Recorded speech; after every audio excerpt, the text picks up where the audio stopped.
Nequasset Brook flows from its headwaters in Dresden through beautiful forest to Nequasset Lake, which is a source of drinking water to 4 towns.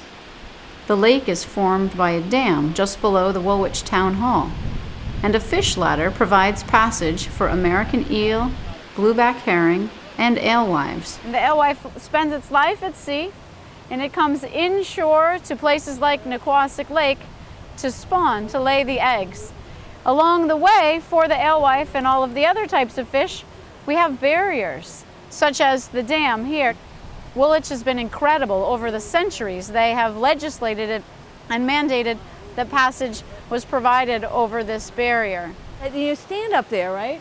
And you know, and you look down and you realize that this has been going on for like 100 and 200 and some years, right? Since the Revolution for Europeans and before that with Native Americans. It's not until you look at those pictures, right, of the church, of the cemetery, of the traffic coming by, that you realize this for a long time was the center of town.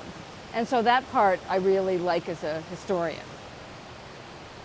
Alewives were that close to being put on the endangered species list this last winter.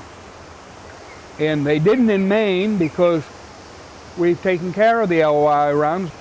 They were closely monitored by the state. This is really a success story for the state of Maine because they've regulated the alewife runs so well. Because down south, these are in the Chesapeake, there used to be millions of bushels of them, and they ain't there anymore. Right. The Fish Commission is assigned the responsibility to manage the alewives' privileges, as the way it's described in the town meeting.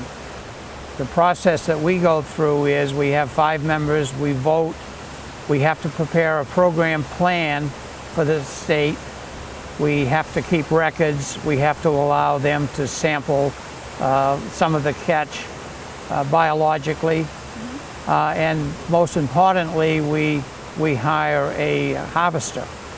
And for as long as I can remember, that harvester has been some member of the Lilly family. It's currently Herb Lilly, who's here with me today. I got into this business with my father back in the early 50s. He lived to see this happen every spring. The alewife are coming in, but the story doesn't begin or end with the alewife. They're just part of this significant system. And we're being inundated by seagulls right now. The osprey come in. I've seen eagles on the tree right up here.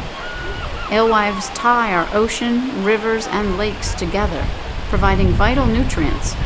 They're food for many animals, including striped bass, eagles, and seals, and they provide cover for the endangered Atlantic salmon. But at this location, alewives are desired mostly as bait for the spring lobster fishery. Well, the most exciting thing to me is to come down here in the morning and see 10 or 12, maybe as many as 14 or 15 pickups, all here waiting for bait. And you start talking to them and you realize that some of them have driven 35, 40 miles to be first in line or somewhere in line. Woolwich is one of only 19 towns licensed to harvest the alewives, and this run is considered to be in the top 5 in the state. I've been told that when they build more places to catch alewives, it will be like this one. So that every day fish goes in that ladder and into that lake. When they enter the beginning channel of the ladder, they reach the first pool, which is the do or die pool. They hook left and they come into the harvest area where they become the most desirable bait around for lobster fishermen. They turn right and they start a 4 or 5 hour, very arduous journey up the fish ladder and into the lake. As I'm watching the fish ladder, you do watch the fish during that last little 1 meter push up over the top, and sometimes you'll see them just in midstream, and you do find yourself kind of urging them on and being a cheerleader for the fish. To gain a better understanding of the resource, volunteers are counting alewives as they pass over the top of the ladder. My biggest number is 92 fish in over 2 10-minute periods, so in 20 minutes, 92 fish. The fish ladder was built in 1955 and is showing its age. Concrete is crumbling and the wooden baffles require annual repair. The Bath Water District, Woolwich Fish Commission, and Kennebec Estuary Land Trust are working with state and federal agencies to design a new ladder. There are certainly better ways to arrange a fish ladder than what exists now. We also hope that by redoing it, we'll have not only less cost for the water district, but also a more efficient ladder. The attentiveness to maintaining the fish ladder from an operational point of view, in other words, regulating the water flow, that's done by the harvester, and if we didn't have a harvester, that probably would get less attention and we'd probably have a less efficient fishery overall. So much about the world and so much about Maine is changed, and even about Woolwich, but it's, you know, it's that constancy that is really, appealing.